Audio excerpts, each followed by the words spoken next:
Hey y'all. Today we are going to have a very special guest join us for a little live conversation. Sophia Rowe is someone who I love following, love watching speak, and I just asked her to come on this morning to talk to us about whatever she wanted.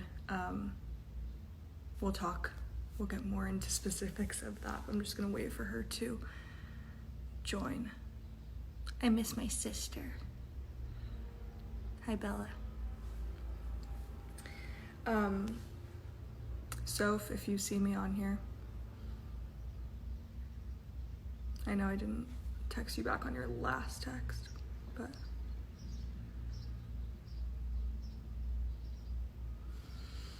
she'll come soon. I actually just realized I don't know how to answer to this. I hope it just pops up, like.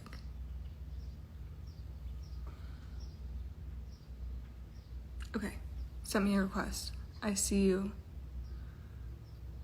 Wait, do I see you? Oh my god, do I not know how to do a request? Okay, there she is.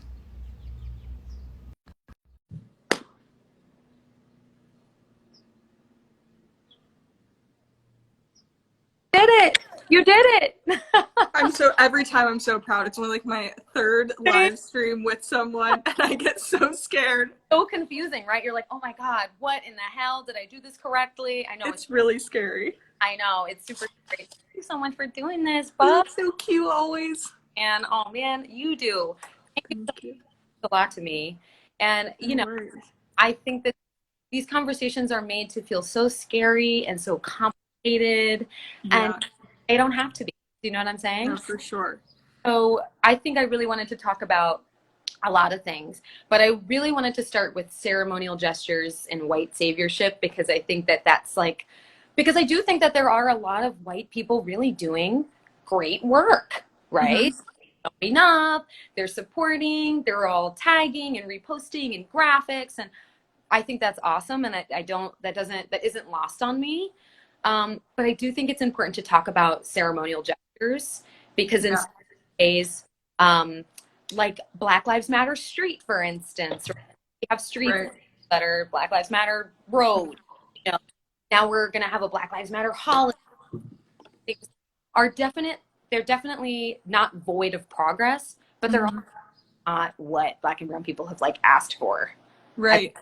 And that's what I love. I mean, anyone who's watching after this live stream, like, just go to Sophia's page and watch her saved lives, because they're just, one, so informative, but two, you make them so conversational. And I love how you obviously come into every live with something that you want to talk about, but you respond really well to the people in the comments, and that's my favorite part. And it really becomes a conversation with the people that are watching. And this is something that you spoke about the other day that I really, really enjoyed, that conversation where she was explaining how a lot of times white people will go into Black and brown communities and assume that we know what people need without trying to listen or have the conversation or build the relationships in the first place. Right. And we talked about, in work that we've both done,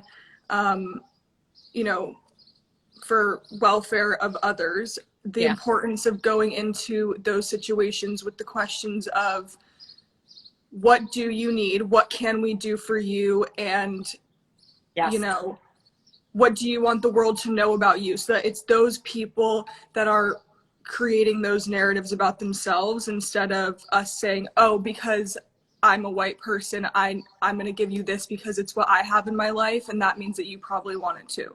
Bingo.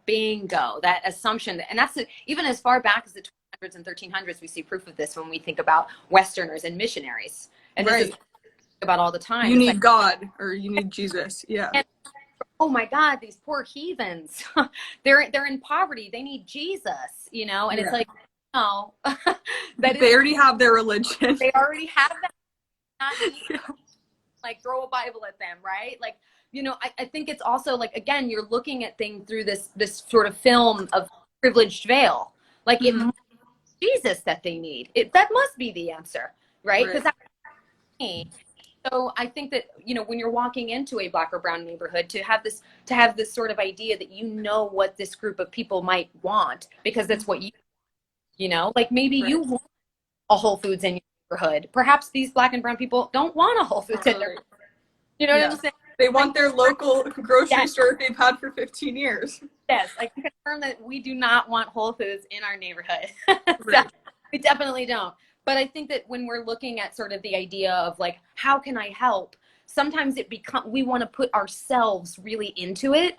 And there's this, you really have to take the privilege completely out of it and really just have to hang out in this place of like, you don't know anything. This is people you don't know. This is a neighborhood you don't know. You know, and I always use this example in my neighborhood. There's this woman who has the flower shop. This is a wonderful people. And I just think about say you want to support her, instead of going into this flower shop and saying, oh, you know what? I have supplements for you, or I have coupons for you. Why not get to know this Black woman? Why not get to know her story?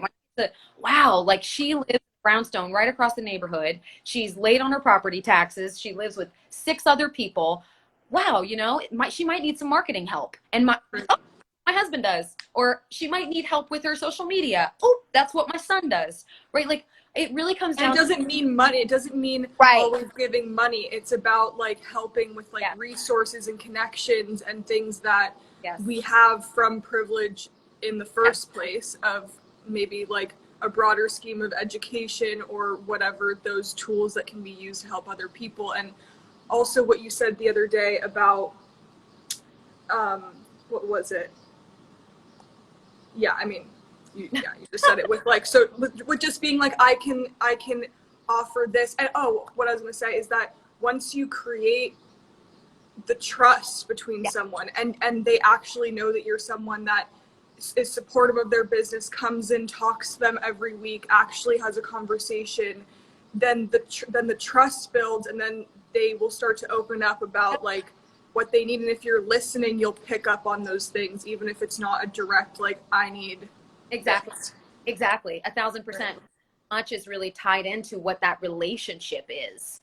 So just I'm support Black and brown kids, I'm just going to throw some money at an organization, keeping in mind that organizations many times rely on the death of Black people. This is when they're like, ooh, someone's died, let's promo. I suppose I talk the gift of grassroots giving sometimes about money, and so much is about resources as so much as it's about assistance, you know. Comes in all sizes, but you don't know the assistance necessary unless you develop the relationship, and ask. And it can seem a weird thing, but in the time we've talked about before, the other day when we talked about Women's Prison Association, when you're working on a reentry program with someone who was previously incarcerated, you ask, what can I do for you? What is it you need? Is it work? Is it clothes? Is your children? Like, etc. And remember that they're individual people and stories. They're not just like a Black or brown person, and that means that like everyone needs the same thing. Absolutely. And I mean, this also conversation really, like, this really ebbs into, and we also spoke about redlining, which, by the way, redlining was only outlawed in 1968. I mean, this was ago. And what I realized the other day in your live is that, like, I mean, thankfully I had really good history teachers, and I also took world issues classes outside of history. Like, I was just interested in it, so I was really privileged in that way. But I realized that, like, there's so many people that didn't learn about redlining, didn't learn about gentrification, and like, it's so important, and it's something that we should touch on. Please continue. Yeah, I think well, not only is it an important topic, and I want to make sure that I have my stats here, but I can only New York. I only want to speak for New York because I am a New Yorker. I've been in New York for more than 10 years. Like this gentrification thing. Bill de Blasio, he's the first of 109 mayors, that had his sort of celebratory celebration. I am the mayor. Brooklyn. No other mayor wanted to have that happen in Brooklyn. He was like, I'm Park Slope. This is rad, right? This is the first time in 2013. This happened literally 11/5/2013. I'll never forget it because November 5th is my birthday. So it's like, I remember the day so clearly that he's talking about redlining. And he's saying, like, I remember when redlining was a thing. And I actually have a very clear definition of redlining so that we know what it is. Very clear. Yeah. Or institutions refuse mortgages or any kind of service to a certain neighborhood, racial or ethnic composition. This was legal, very legal, up until 1968. Not only was it legal, but there was a corp, which is now defunded, called the Homeowners Loan Corp. These people were bankers, real estate agents, part of the sort of bank redlining institution that were actually who created the maps. Yeah, and everyone should go to their own home cities. Yes.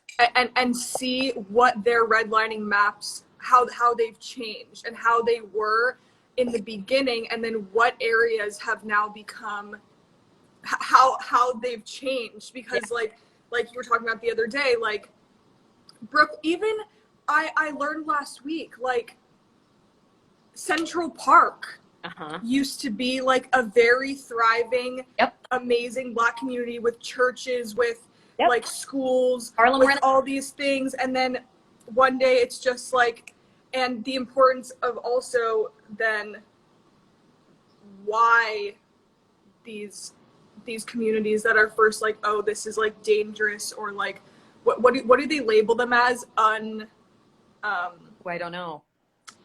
There's like different, when the areas first get redlined, they're like, oh yes, the certain words they use are like just so bizarre. Well, what I wanted to point out is because this is the argument that we always get when we hear about redlining. We always get it. We always hear what redlining ended in 1968. Yeah, okay, like slavery ended, right? Yeah.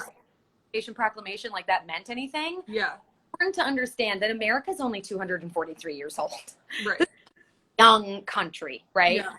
Young. And so I always bring up that there's a case actually in 2010 against Wells Fargo. In 2010, it came to fruition. They basically discovered that they mention and refer to Black customers as mud people.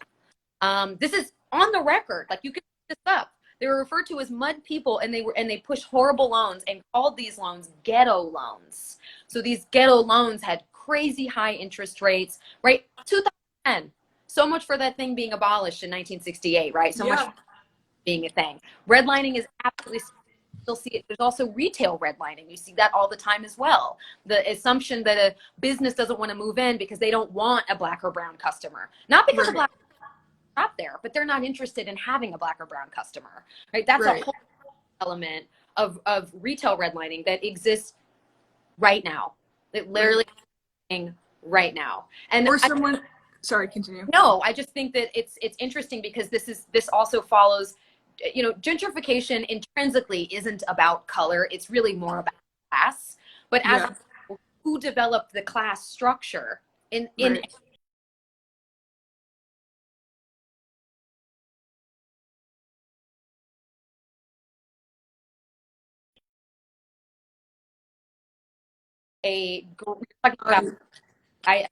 Come back. You're good. Almost every single white person in this country is also an immigrant, right? You're talking about Europeans that came to this nation, stole it from people that didn't belong to, and you're good. Gee, babe. I see you. You're good. But so when you're looking at the history of it all, you're like investigating what whiteness. You know, I always encourage, and I think it's for me, I'm very empathetic to white people because you can't help that you are white.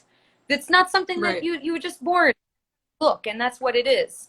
But I think that in America we have this sort of like make America great again idea that this never was a great place if you were looking at the history of it. Do you know what I'm saying?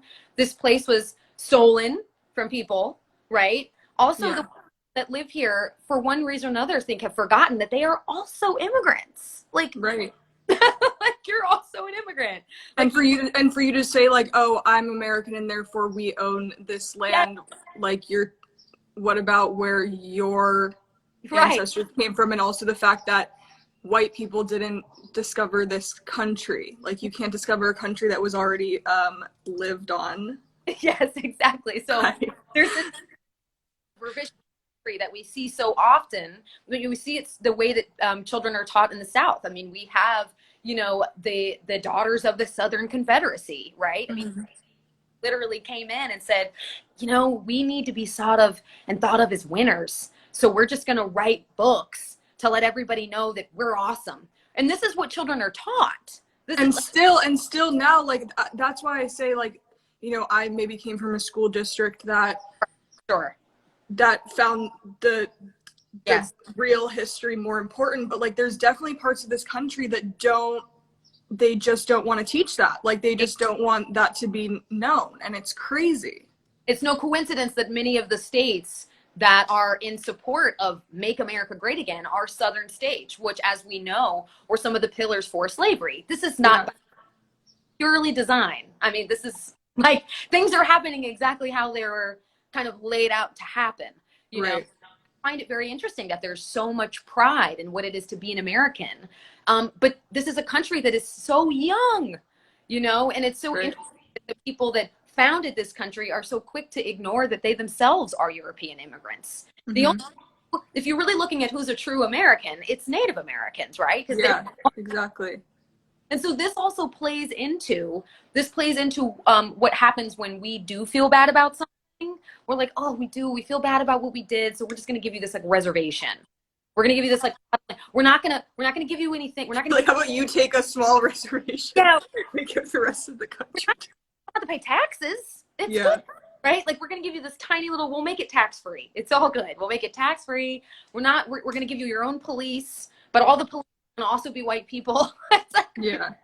You know, it's like a very strange. But it also plays into sort of that idea of gentrification and redlining. And here's the thing about gentrification. It doesn't have to be bad intrinsically. You know, and it's like a big, huge, it feels a lot. So it's not one of those things that I think is, it's a little too broad for just one word, because there's so many things that imply sort of gentrification. Yeah. You know, the white man moving in and making the prices skyrocket. There are ways that gentrification can actually be positive. For example, Brooklyn, a good type of gentrification would be, say, listen, white people, segregation doesn't exist. You can move wherever you want. However, if you are a black or brown person and you own a home, we're going to give you incentives to your home, right? Yeah, exactly. Property taxes lower. If you were a black person and you've lived in a neighborhood and you can prove it for 20 plus years, we're going to give you a rent to own loan, right? Like, there are so many things that could actually be really, really wonderful. And I think about this a lot, like, wow, protect elderly and long-term residents from property taxes. If you've been here for over 60 years, you don't have to pay property taxes, right? Yeah, like, this would be a great, means black and brown people don't feel like they have to sell their homes. This is wonderful. Establish community benefits. So this would be a situation in which black people had say of what happened to their home even after they sell it.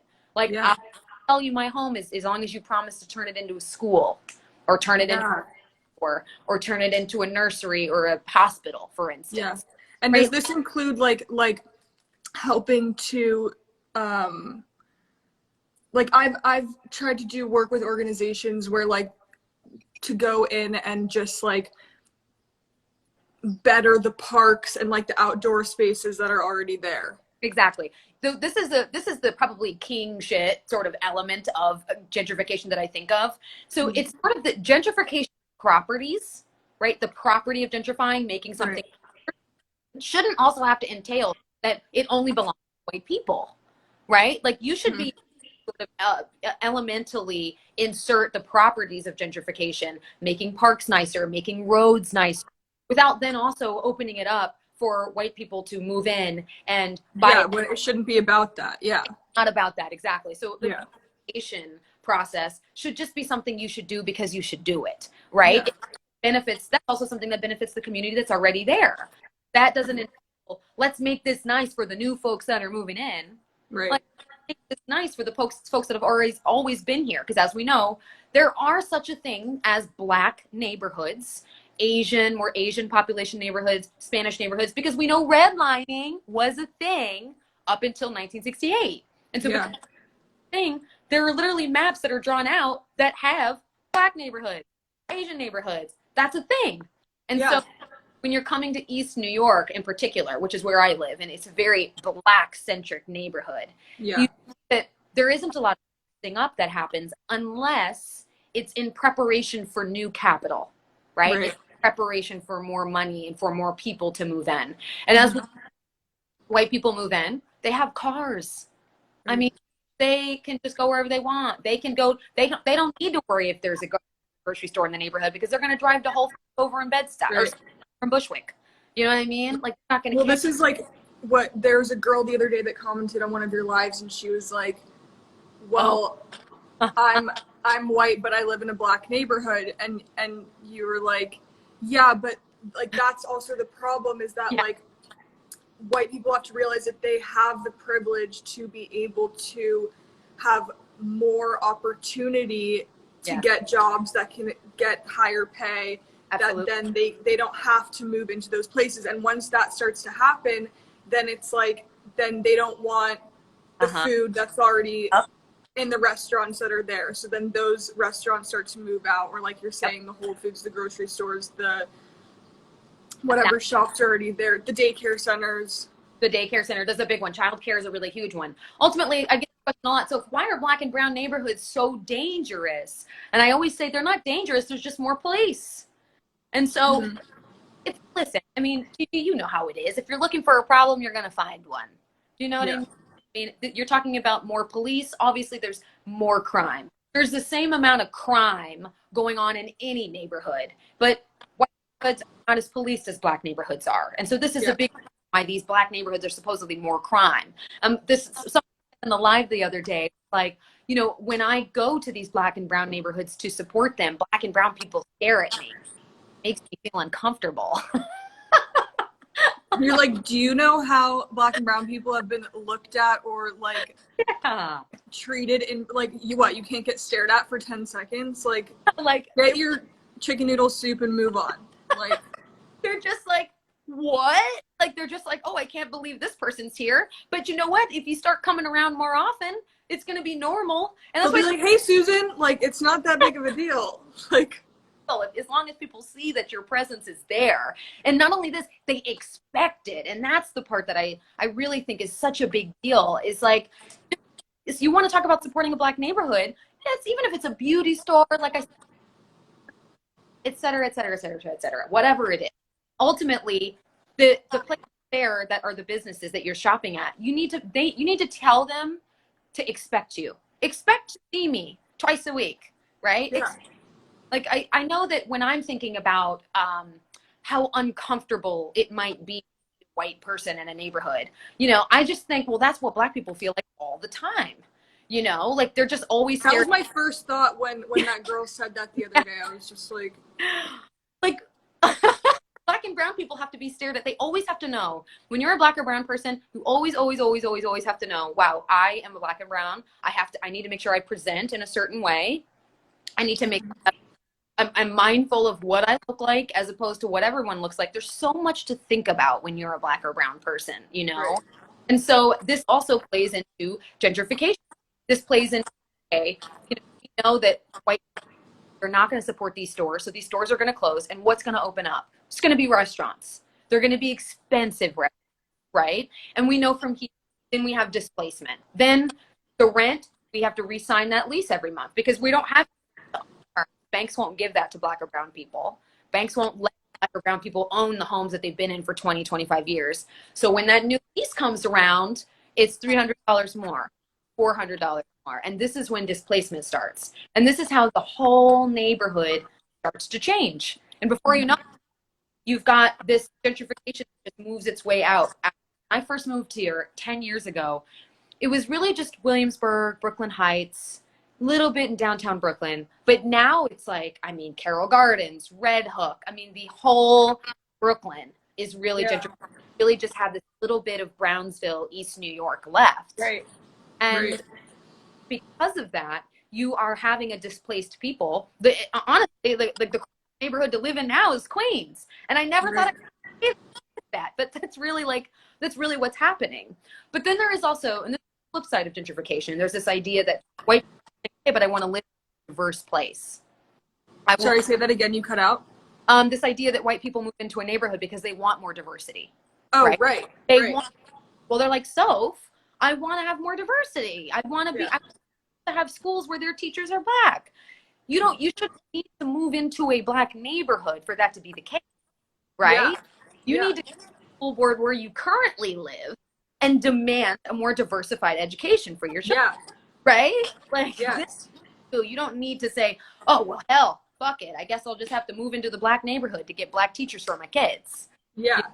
Like, I think it's like that big Karen energy. Like, listen, I love a Karen for me. Like, if you want to like go and just complain, I want to see the manager. Like, I love that energy. Just take that energy to the school board. Yeah. City hall. Take it to the police commissioner's office. You know what I'm saying? Exactly. Take it to the voting to go vote. Like, yeah. That's like sort of how I feel about it. And when we are in places where we know redlining exists, and we know gentrification is real. Like, this is all reality. We just have to remember to live there all the time. Mm-hmm. You know, we just always have to remember to keep ourselves very, very mindful. Like, when you walk down the street, it's not a terrible thing to think about your privileges. Think about them when you walk around. Think about, I have health insurance. Even I have privilege. I have privilege as a Black woman. I have lighter skin. I'm skinny, right? I have a certain type of hair. I have a certain type of face. It's not a terrible thing to be, having privilege isn't bad. It's like what you do with it. You know what I mean? I think that we come to terms with that.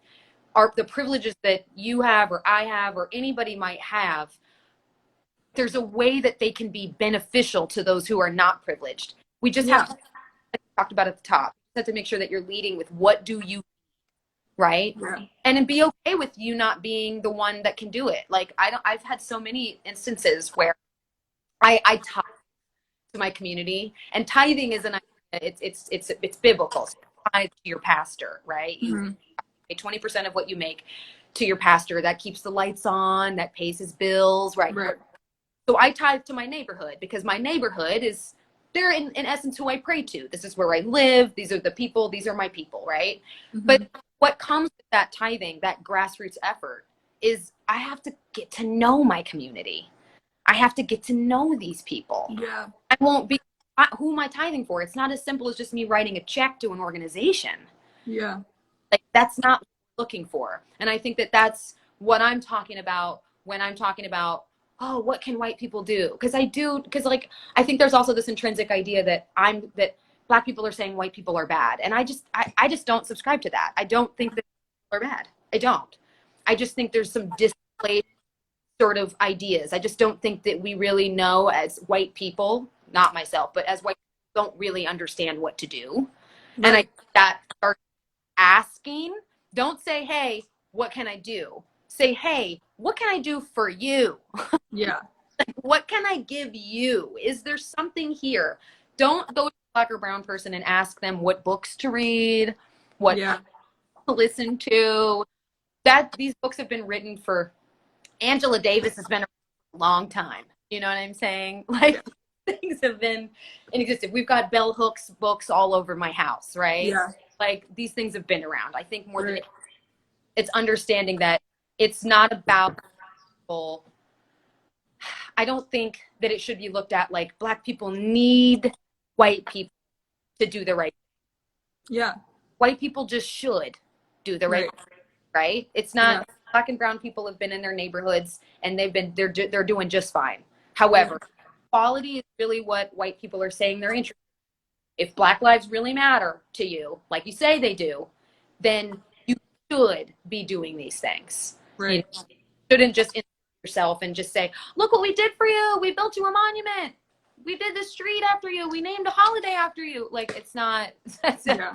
But it's also not about just like talking to the Black and brown people in your life and like therefore figuring it out. It's also like having that moment of like self-reflection and like an honest conversation with yourself. Yes. And like a moment of thoughtfulness where you're like, where in the past have I, like, even without, not that it came from a place of malice, but like, where have I been in situations where I could have done better.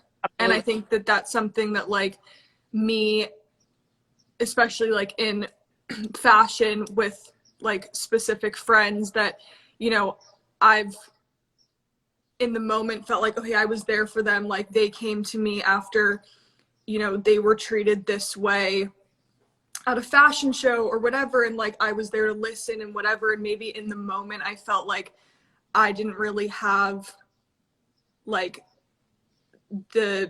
I wasn't in the place where I could fix that or help them with it. And now like to go back this week and be like, hey, like in the future, I don't know what it is going to be that I'm going to do to make that better, but like I'm going to try harder and like I'm going to figure it out. And like I could have maybe figured out a way to like use my privilege in a way that fought for you better instead of just being there to listen. Like maybe that wasn't enough. You know what I mean? And I think that self-reflection and realizing we're not always doing a good job, even if it didn't come from a place of not trying or not wanting to or not caring about what they were experiencing. It's just that like next time I'm going to try harder to do more. Yeah. When we call that, I mean, the word for that we call that accountability. Yeah. And in so many ways, that exactly what Black and brown people are looking for. We are literally just looking for accountability. Stand up and admit this moment that you did not protect a Black or brown person. Like, and you see the error in that, you know, allow us to trust you, right? Then you believe that maybe, you know what, maybe Black lives matter. Maybe they do matter to this person, you know. You hold yourself accountable. This is absolute. Like this is a huge step. You know, holding yourself accountable and also holding yourself accountable to the knowledge that you learn. When you learn that you are incorrect and you say, you know, I was incorrect, the power in that is really powerful. I learned that I was born into a system that said I'm better because I'm white, and that's not good for me because that's in a delusional place, right? So I'm not going to support that anymore. I mean, there's this woman, Sondra, talks about how, you know, like I said, you can't help that you were born white. You can't help it at all. But there are elements of whiteness because the whiteness is a system. There are elements of that are bad. So it's up to you to point them out. Ooh, that's good. That's an incorrect piece of information. Let's toss it. It's like having something smelly in your house. You know, well, I guess my house just stinks. Like, no, you're going to find the smelly thing and you're going to throw it out because it stinks. You know what I'm saying? So I think that's really the accountability step. Honestly, Gigi, I think that might even be probably one of the most important things to Black and brown people, really, truly. Beyond assistant, really, is really just holding yourself and your family and your ancestors accountable, right? And I think it's also this feeling, and I had this white friend reach out to me and she said, Soph, you know, I feel so bad about my ancestors and I just feel bad. I just feel terrible. And I say, sit with it. That's okay. It's okay to feel bad. It's okay to feel sad. It's okay to feel hurt. It's okay. But after that, after you're done having those feelings, now you know better, right? And now you've convinced Black and brown people that you really understand how wrong the system has actually been. That accountability step is so valuable. And it feels weird. I mean, that's the one good thing about this movement now isn't it interesting now you feel a little bit more prepared to have these kinds of conversations with Black and brown people? Isn't that interesting? Like where it's like the uncomfortableness is the point. And like this has been something that like I've dealt with. I mean, you're talking about the system generally overall, but I think within whatever industry anyone works in, they've experienced something like this where it's about in times where it's not like I'm just now feeling bad for times where I haven't been able to stand up for myself in the times when I knew something wrong was going on set, for example. But now I can say, okay, in that time, I learned from not standing up for myself when I didn't follow my intuition. And I asked people like, okay, well, there's one of the most famous Black makeup artists on set, and I said like, hey, do you think that like this is wrong? And she was like, no, darling, it's major. And I was like, okay. And I'm like 17, so I just like didn't do anything. And like now I can, it's a time where I can come out and be like, if there's any 17-year-old models that are watching, like, if you're in that situation, like, do what you think is right. Like, don't ask other people for like support. You don't need it. Like, Right. Do what you think is right in the moment, and like feel strong about it, because it always will like represent you in the end.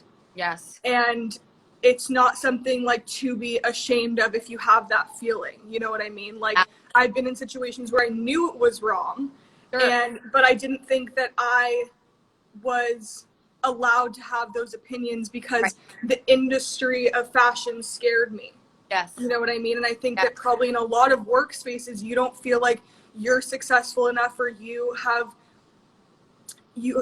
been there long enough to have a voice that way, and you do. Yes. It's like it's this crazy thing. I got emotional, sorry. Everyone's like making fun of my voice, but it gets shaky. This stuff is real. It really is. And like you said, this really crosses all industries, right? Like, this is a real thing. And the pain, it's interesting that you get emotional, because think about how painful it is. Your intuition, you were born with it. You're born with intuition. So when you have to ignore it, I mean, think about how painful that is. When you intrinsically know deep down inside your spirit that something is wrong, but you have to ignore it for whatever reason, whether it's you don't feel, I mean, for me in the chef space, are you kidding? Oh my God, that's like, that's it. I mean, stories for days, very similar to fashion, like being a woman in a kitchen and it's already like, there's such a crazy, yes, vibe in that. I've read about that. Yeah.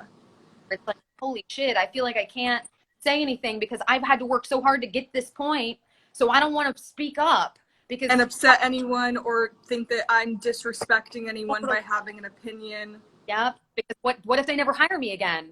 And this is my one shot. Isn't it funny how you think you've always got one shot? This is one shot, and I can't fall, because then not gonna hire me again. Then Vogue's not gonna hire me again. Then this designer's not gonna hire me again. Then this family's not gonna hire me again. It's all the same. There's so much intersection. Whether you're talking tech, corporate, real estate, fashion, food, etc. So it's about not listening to your intuition and the pain of that. And I can just, every industry that I've ever sort of talked about or talked to someone in it, there's this intrinsic sort of ignoring when you see something, because you're scared of what will happen. And now, the silver lining here is that we're finally in a situation where when you do something and you call for it, you can lose your job. You know what I'm saying? Like, it matters. And so I do think that is I think it's such a valuable thing. And like you mentioned, I can't think of anything more important for a 17-year-old model to know. If you situation on a photo shoot and something doesn't feel right, or something happens that isn't right, you are well right to speak up, absent of asking someone first, or or doing that thing where you have to like, hey, so is it just me, or is this where you're like, it's weird, like I knew it was not right, and like I just thought everyone here has been in the fashion industry for 30 years, and like I'm just like, I guess this is just like part of it, fashion, like yeah. Oh, totally. Like, oh, well, women just get paid less. Yeah. And I guess that's just like, like I remember my first time seeing a paid discrepancy and seeing that and noticing that someone the same job as me that was a man was paid more than me and not saying anything, because I just thought, well, I guess that's the industry. Like, I guess that's how it goes, and now, like, I hope that this movement, I mean, whether you're calling it a movement, you're calling it a civil war, whatever you're calling it, depends on who you ask, has the silver lining there really made people more comfortable ever to actually have a conversation about religion, to have a conversation about race, to talk to white friends, to talk to family members. I was talking to a friend, and she was the way I was like, how are you talking to your grandfather? Because he was from West Virginia, was extremely racist. And she said, I was leading like, hey, grandpa, you're an immigrant, right? Like, like that you are one, right? And so finding these little intricacies and ways to communicate people right now, I think is the most valuable thing. And this is why language is really important. And we talk about that all the time. That's something I talk to my community all the time. Like, make sure that you arm yourself. That's the point of the books and the podcast. And that's the point of all that stuff, is that you have now you actually know what you're talking about. So that when you do have conversations with your family, you feel prepared, right? Yeah. And my favorite is like just with like numbers and facts and being like, this it's and to not, if you're assertive at first, it doesn't need to boil up to a place where then you're flipping and like getting like mad, because then it's not getting your point across in the way that it should, because you're right with the facts that you have. Yes. And you already know you're right, so you can like stay calm with your facts. And also I saw this thing that I thought was great, of like asking, instead of like attacking the person for having a different opinion, start to ask questions that break apart why they have that opinion. Ask questions. This is huge. I was just about to say that. This is your big, have a racist family member. Hey, Pop, so what's this, like, what happened that you feel this way about Black people? And maybe he'll open up and tell you a story. Maybe it was some story that happened with him and a Black person. And then you can say, so wait, so I understand that's a terrible thing that happened to you. So that means Black people are a monopoly. And now just because you had one bad experience with a Black person, they're all bad now. He can start to hear in his brain how, like, that is kind of racist. You know, like, he can teach himself this. And I think there's another thing that comes into is really designing your boundaries before you go into having this conversation. Yeah. Really call out what is your exit strategy? Because you, like you said, you made a really great point, Gigi, how you were saying, like, this doesn't need to be this escalation ladder that you're getting, right? Like, you don't need to get in a full-blown uproar and convince this it's probably been racist to, like, you know, forever, to suddenly not be racist. This is going to be this conversation. So, understand an exit strategy. Drop some questions, right? Drop a few, like, it's interesting that you feel like that, because I was reading this book, right? Or I was having this conversation with a friend, and what you're describing sounds like it might be systemic racism. I've been reading a lot about it. What do you think about that, right? Yeah, like, or like, I'll send you a link later, like, let me know what you think about it once you read it. And like, they usually come back with like their own link. Or like, well, they be the conversation we're talking about. I think this is what we're talking about. Asking questions leads to conversation. You're having a conversation. And I do think that there should be some kind of preparation for this racist family member or friend. Be prepared for this person to not listen. You know, be prepared for this. If you want to hold a really clear barrier, not a boundary, and you want to say, listen, if you are not going to let go of these racist beliefs or racist ideation, then I cannot see you anymore. I can't allow myself to be part of this part of this relationship anymore. Be prepared for that. And a lot of times, a family member, they're going to come around. If they think that, wow, I'm going to lose a granddaughter because of this, this is the impetus or the genesis of a real conflict. Like, wow, most grandparents, aunts, uncles are not going to be willing to lose the relationship with a family member because of this. You know what I mean? You just got to be prepared to go there. But what you said, Gigi, in this very clear, you've already done your research. You've already read books. You know what you know. You don't need to go guns blazing, you know, and just, so, because a lot of times I think that's how it feels like you need to be.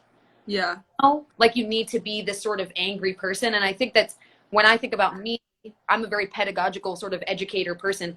Obviously, my work is more in the food access space, but food access are all, and so as we know, they're all very much the same kind of conversation. Right. Empathy is an important thing to have when you have these conversations. Yeah, you have to. Right, you have to. So this is my position. I don't have the position of like, I'm angry. You will do what I say. You're wrong. F you for being racist. No. Empathy is so important when you're diving into such difficult, layered, oh my God, patchy conversations that are racism. Or, and I mean, racism is just really one, right? I mean, then there's like a whole other sort of intersection involved once you start getting into Black, trans, or once you start getting into gender binary. For sure. Right? There's so much intersection when it comes to these things. So I just think when you're having a conversation about racism, understanding your basis of knowledge so you can go in feeling very comfortable, like, ask questions, C, be prepared for this to be something you have to keep having. It's not like a one and done. You're trying to make racism here. Like, yeah, and like you, if you go into it with just like a passionate opinion on something, but you haven't done the research, then like, you will get halfway through the conversation and get more worked up because you don't have the tools to like truly express why you feel this way or fight for what you know is right in your head. But like, I think that's so important. 1000%. That's what the books are for. That's what the podcasts are for. And I tell them all the time, it's the simple stuff. Learning the difference between systemic and systematic. The language, right? What the word for when people come over here and steal land, that word's called colonization, right? Yeah. We get that knowledge bank. And just to write it down once, like just so that it's in your head, like it's not just about like watching one thing or being like, oh, I heard the difference. Like writing it down really helps me. Like just taking one note, even if you never see that notepad again, like it gets it in your head, and or to write down one example of it like really helps me as well. Yeah, language is really important. That's actually, a journal is actually something I suggest to my community all the time. Book, and this isn't just about racism. Anytime you read a book, you get a word you don't understand, why not write it down? This is going to be this is good for your knowledge bank. It's good for everything. So this can't be a bad thing. You know, when there's a word for almost everything. When Black people had to come over here and learn the language and learn these customs, that's called cultural assimilation, right? You get things in your brain, then you are on have a conversation confidently with your family member. Yeah. Language is one of the first places to start. And it's something that no one can take that from you. As heated as the conversation gets, as much as they want to say, oh, this happened, that happened, whatever, and you're like, actually, this is the word, this is the definition, and these are the numbers that go with it. What are they going to say? It's still nothing. There's nothing. Just like when they say, I'm not racist, I love Beyonce. And you could say, what you just said is tokenist. Yeah. Tokenism. That is a form of implicit bias, which is a microaggression form of racism. You can feel so comfortable and confident because this stuff just rolls off your tongue because you've done this work, done this knowledge. And I think that like when we're looking at what Black and brown people are interested in, they're interested in decolonization. They're interested in getting their languages back from them that were stolen. This is a strong, strong concept to explain to a grandparent, letting your maybe racist parent know that Black people, they actually aren't trying to steal anything. They're interested in decolonization. You have a word for that. I think that, again, language, journal, it might seem so like silly, but I think if we kind of open up wide umbrella and make it more like a dictionary for you just in general, not like, oh, these are all the words about racism. It's like, no, like I think this is something that you should always general words to help conversations in the future of things that I'm interested in. Another word for that. Oh, there's another word for fantastic, right? This cannot be a bad thing. And so looking at when most people are truly not this white supremacy KKK. That is really not most people. It's not, there is not. No, there is just there's a lack of education or a misunderstanding, or like there's just something that didn't. Yes. It's not like there's this huge conglomerate of KKK just hate Black people. It's more, it's hidden bias, more implicit bias. It's more microaggression. One of the popular ones I think about all the time is, who would you rather ask to a white man or a Black man, right? Who do you feel safer driving your airplane, a Black man or a white man, right? Yeah. These are what we call implicit hidden bias. And and it's when people say like, oh, I don't have a racist bone in me. It's like every person, regardless of their race, has has a race, like it's part of like human nature, and it's about coming to terms with that and then realizing how to work yourself Yes. out of the things that like you didn't even realize were put in place in the system. You didn't even realize. For you to just, yeah. Yeah, like, oh my God, everybody has implicit or hidden bias. We start seeing showcases of it as young as 18 months old, where children are more likely to want to hang out with a child they identify with. This is why it's important to make sure if a child is going to a birthday party that there are people at the birthday party that don't look like them. Or, right? Or reading books that have main characters with different skin colors. Absolutely. Who have values, believe in different things, different religions, etc. We see implicit in babies. And so this is a big reason why most of us all have some form of implicit bias. Implicit bias leads to prejudice. Prejudice leads to discrimination. Discrimination to racism. That's typically right. You have an implicit bias. I feel a certain way. Again, I only really feel safe in a neighborhood that's my neighborhood. Before you know it, a black person in the neighborhood, you're like, well, why is he? That's prejudice. And then you yell at the black. Why are you here? That's discrimination. And then call the cops on this person. That's right. It builds. There's a system, and it's literally before you know it, you're like, crap. I'm racist. And this is the problem with the hidden or implicit biases. Before you know it, the prejudice becomes discrimination, discrimination becomes racism, and then boom, it just happens very quickly, right? And so implicit biases at the very beginning, especially tokenism, right? Like, I'm not racist, I love Michael Jordan, or like whatever. It's, know, I love Beyonce, or I love Naomi Campbell, right? Like this is, this sort of like cultural ideation, like I only love a black person if they're super beautiful or super. That doesn't make you not racist. That's actually racist, So it's really interesting how we have like racial inequities within systems that we don't even assume are even racial. We don't even think, we're not really thinking. We just think, oh, I love Beyonce, I could possibly be racist, or I go to school with black kids. Like, if you don't know anything about black kids, or you're trying to hang out with the black kids, or you're trying to black, it just means you go to school with black kids. That's really what that means. So these forms of implicit bias expression are the things you need to check in your own self, in your own, so that you can keep your own racism, right? That sort of that part we talked about, that at bay, and so that you can feel qualified to have these conversations. Like you said at the beginning, if you don't have accountability in yourself, then you don't even qualify to talk about this stuff. Yeah. And the last thing, because Gigi, I'm so appreciative of your time, and this has been so great. But I'm so appreciative of you. Oh, are you kidding? I just love you. This is wonderful. This is so great. But the last is, I know that this sounds like a lot of work. It does. We've been speaking for an hour. This is a lot of stuff, but that's okay. This is work for everybody to have to do. This is just your duty as a human to be a good person, right? You don't have to do this work alone. I think it's the great thing. You don't have to have enough energy for a whole week. Luckily, and you don't have to do it all at once. Like, it can happen in, like, there can just be small moments in the day if you're just thinking about it. Yes. For once in a while during the day, like, that's part of the work of being like, oh, I remember that time where, like, this happened to my friend, and, like, maybe I could have done, that's part of the work. And, like, exactly.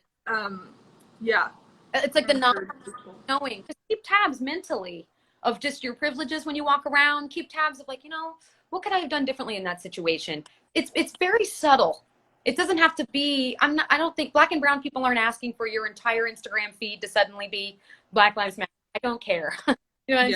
I'm just asking for you to thoughtfully think about this stuff on a regular basis. This is stuff you're anti-racist work to be. I mean, the verdict's still out on if white allyship exists, because even the idea of being white is a construct, right?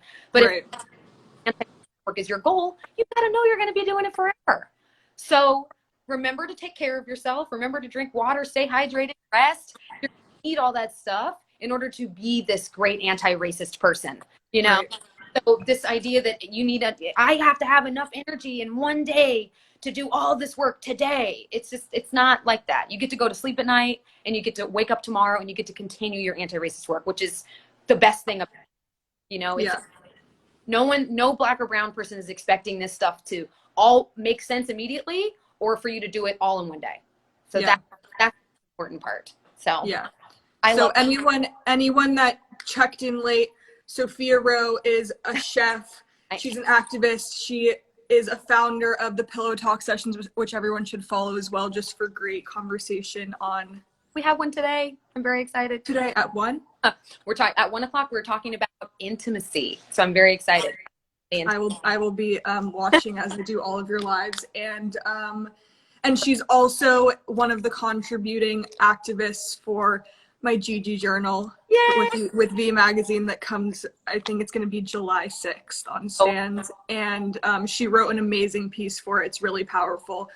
And I can't wait for everyone to see it. And I love you, Soph. I really appreciate your time and all the energy you give to the world. And like, I just love hearing you talk. Oh man, well, I just love you, girl. I'm here. I'm always text me. I love you. Love you. Thanks everyone for watching. Bye.